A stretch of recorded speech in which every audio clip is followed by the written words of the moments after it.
Hey guys, Finlocks here, back with a new review. This is Hector, Badge of Carnage. This is episode 1. It's a Telltale Games series back when they were doing that. It's a little 3-episode thing, but together you can buy them, the 3-pack, for $15 on Steam and GOG. I'm going to let it play while I kind of talk about it, and if you don't watch anything else in the video, do I recommend the game? No, but I would actually recommend maybe watching a playthrough of it. Maybe like a long play or something where they've actually played through it before and they're just kind of like showing you. Preferably without commentary, because while the gameplay itself, it's a point-and-click adventure. While the gameplay itself I find to be pretty boring. If you like point-and-click adventures, then maybe you'd like it. But I found the humor pretty funny, and I kind of like the story as well. So if you're kind of wondering about the humor, it's like, well, there you go. It's really dark and filthy British like toilet humor. Now let's go over some of the bad stuff first, which is this is a point and click adventure, but they used to be known as like puzzle adventures. Basically you have to find, you know, you walk around, you click on different stuff, you pick up items, you combine them, use them to solve the puzzles. Now, the problem is, at least with this, you had a lot of games where they would use moon logic and just generally weren't very fun to play because you're like, what am I supposed to be doing here? And that's kind of what I figured out with this. Now, the puzzles actually do make sense, but they make sense once you've figured out the solution already.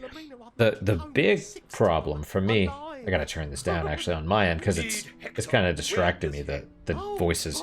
The big problem for me is that there's a lot of in what they try to do. They try to have you not have a full inventory, if that makes any sense. They don't want you to have a bunch of items that you're like, how do I use these? Do I combine? And just go through and be like, combine this with this, combine this with this, combine this with this. So at any given time, you usually only have like 3 to 5 items in your inventory. And see, this is what I mean about the humor. Your character starts in a jail cell drunk, not wearing pants. And one of the first big things is you have to figure out how to get some pants or where they are. And so it's kind of a neat little game, but like I said, the gameplay for me is not good because once you know the solution, it makes sense. And the problem is, like I said, they didn't want you to have a full inventory. And so what happens is once the map opens up, once the area opens up and you're able, like we're in one room right now and the door is locked, but once you get the ability to go out, all of a sudden it's like you have more areas open. And the big problem is that since they're trying to limit your inventory or how much stuff you have in it, stuff is not active at first.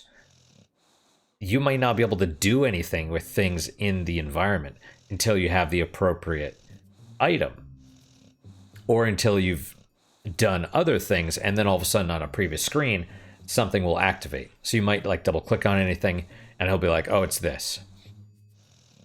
You won't know, you'll think you just can't use it, but in reality, once the story progresses a little bit, all of a sudden you can.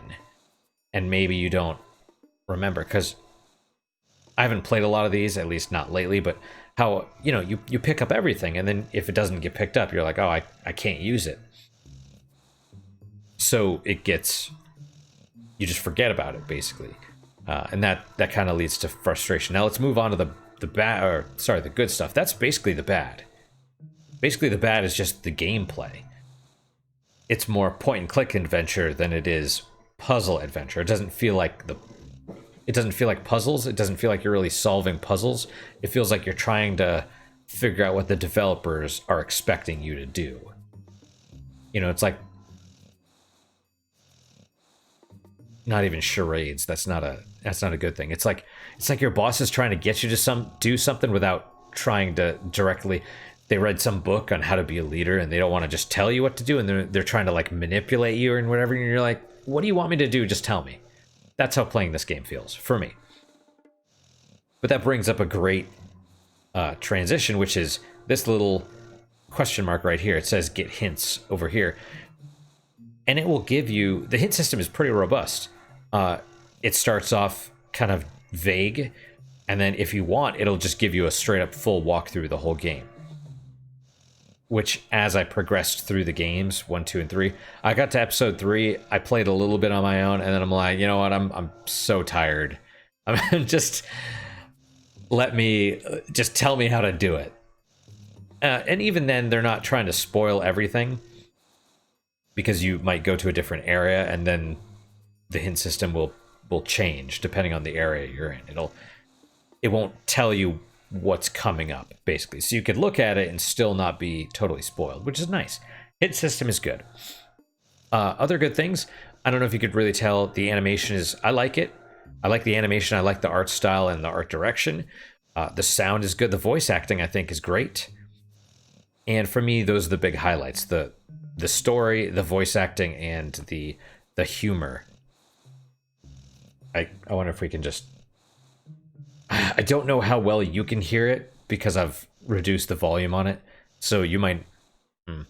He's snoring and he's smoking a cigarette at the same time. So we'll just leave it, I suppose. But can I click?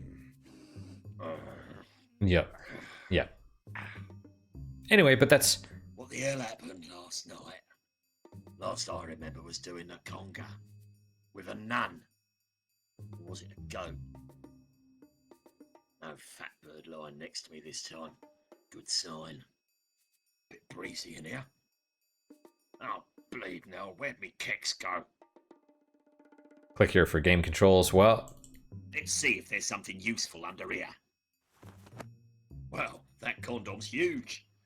Of course it is. It's mine.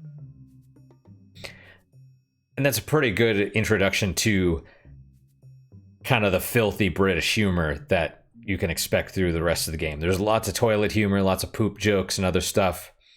I mean, just look at this toilet. There's pee right there. There's poop right there. It's, yeah. I thought it was pretty funny.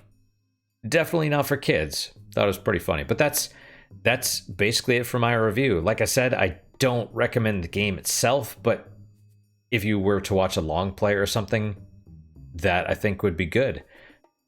I'm doing this now because I was going to play the game for the channel, and for whatever reason, OBS doesn't like it. And so it would just kind of freeze the recording. You'd still be able to hear the audio, but it would like pause the visual and keep recording. So I'd do an hour, and then I'd look, and it would be like 5 minutes of regular stuff, like what you're seeing now, and then just the rest would be like a still frame of that, and then just the audio, and you could hear me talking, you could hear me moving around and doing stuff, but it wouldn't matter. So like I said, I didn't like playing the games, but I enjoyed the story and the humor and the voice acting and the art stuff. So that's my review. Hopefully you guys enjoyed it. If you did, leave a comment, leave a like. Any questions, comments, concerns, good, bad, or indifferent, leave them. I read all of them, assuming they're not memory hold. I try and respond to all of them, assuming they're not memory hold. And it usually does take me a couple days to get back to you guys, though, so just be aware. I'm like rotary phone speed. I'm not like modern internet speed. I'm always working, so I never check this stuff. But I do hope to see you guys next time. Till then, guys, take care.